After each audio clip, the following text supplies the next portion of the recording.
We now come on to business of the day, to the 10-minute rule motion. I call Nigel Farage. Thank you, Deputy Speaker.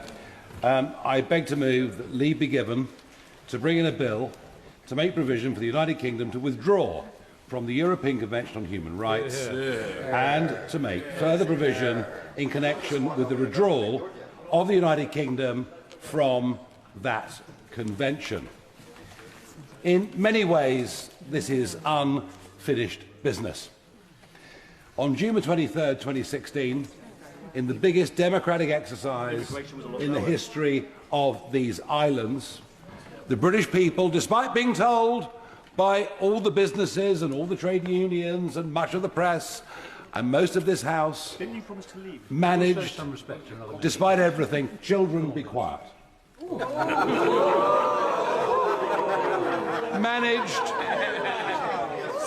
managed. Order.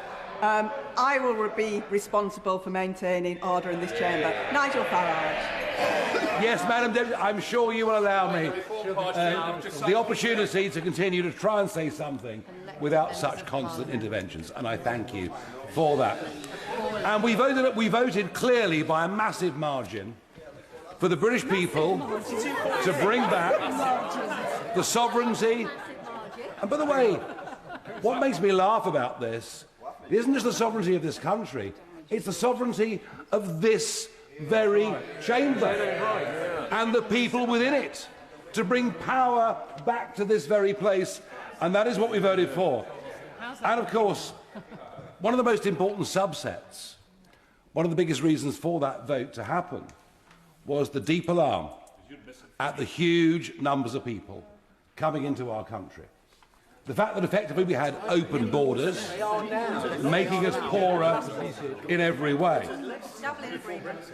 Now, of course, our membership of the European Council, of the European Convention, and then its writing into British law in 1998 kind of enshrined this, and it's what I think Tony Blair wanted us to do. Now, I believe that Brexit cannot be complete all the while we're subject to a foreign court and frankly, a piece of legislation brought in by the Blair government upon which judges can choose their own political interpretation.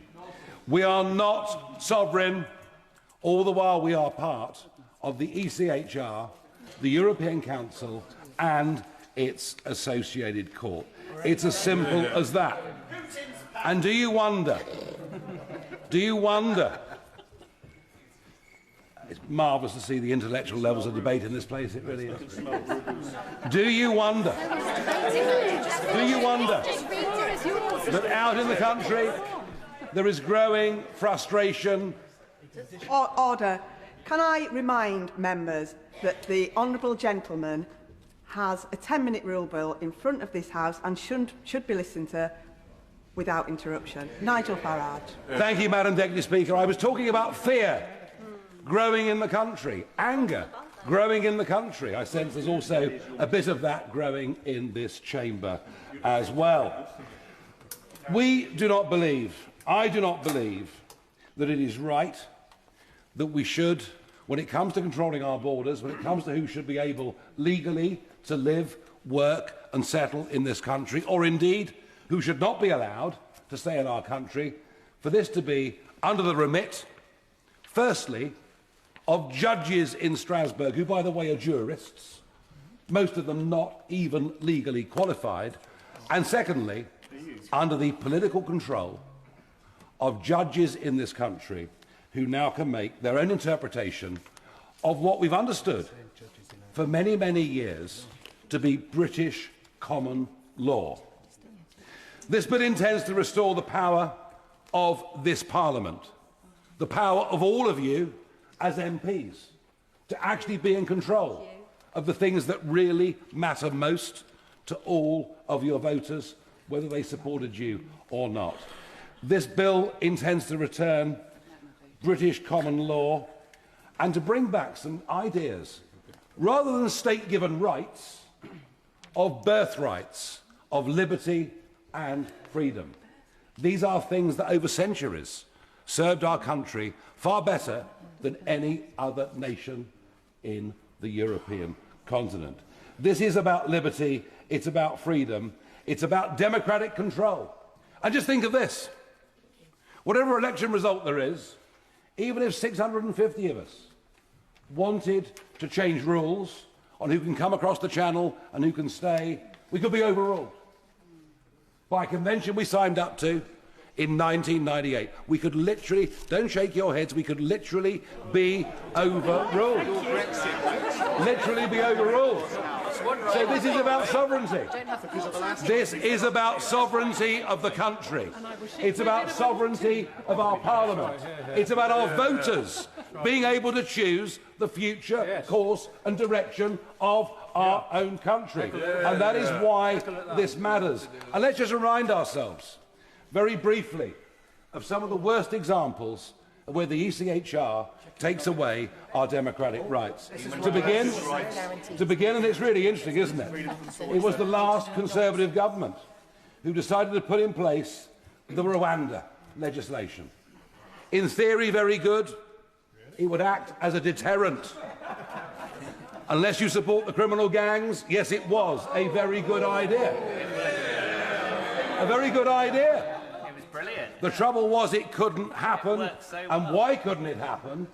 Well, because if you think about the Rwanda deportation flight in 2022, at 10 p.m. at night, a single judge in Strasbourg, one without any legal qualification, decided on the basis of Article 3 the flight could not take off. And we go on, of course, to horrendous stories, particularly under Article 8, the right to a family life. Well, whose family? The families of British people, or the families of those who've come into Britain, in some cases illegally, and then been waved through? Some of it is disgusting beyond belief.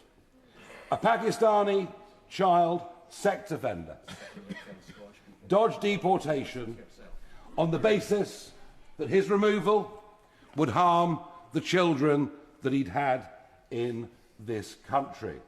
And this goes on and on and on. Brazilian murderers, rapists, many others who claim under Article 8 the right to a family life. Well, what about British families?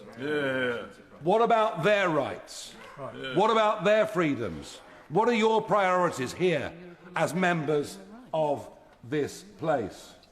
Now, of course, we'll be told that by leaving this completely outdated 75-year-old convention, and by the way, I fully understand why in the 1940s this was signed up to, because the other European countries did not have constitutions, did not have democracies that could pretend them against, that could prevent them going into extremism.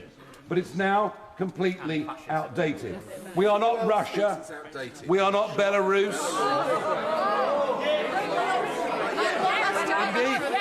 Indeed, countries like New Zealand, Australia, Canada. Nobody in this room would say they're barbaric or backward countries. They defend freedoms, but I don't defend state-given human rights, because they can be taken away by the very state that has been given to them in the first place. I've never seen so many Liberal Democrats in all my life. I've seen mine.